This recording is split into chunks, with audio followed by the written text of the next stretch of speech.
Avant même le lever du soleil, un flot incessant d'ambulances converge vers l'hôpital de Khan Younes. Des véhicules de toutes sortes transportent d'autres blessés. Parmi eux, de nombreux enfants mutilés. La ville refuge, déjà en ruine, vient d'être désignée zone de combat par l'armée israélienne. Les milliers de civils qui y vivent dans des conditions de misère sont sommés d'évacuer vers les côtes de l'enclave à l'aube d'une attaque sans précédent, prévient Israël. Nous ne savons pas où aller. Nous sommes des civils innocents et désarmés, regrette cet homme. Il faut que la guerre cesse, soupire-t-il. Mais les visées d'Israël ne pourraient être plus claires. Dans une vidéo publiée sur les réseaux sociaux,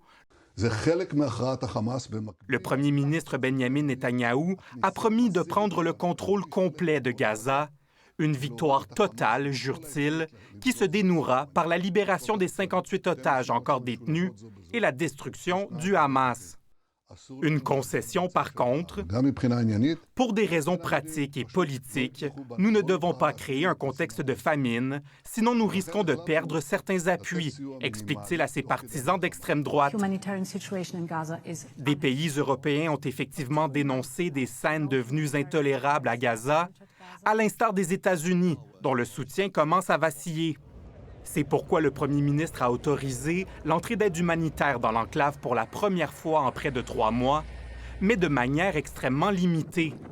9 camions chargés de nourriture et de médicaments ont pu entrer aujourd'hui, alors qu'il en faudrait 500 par jour pour répondre aux besoins urgents, selon l'ONU.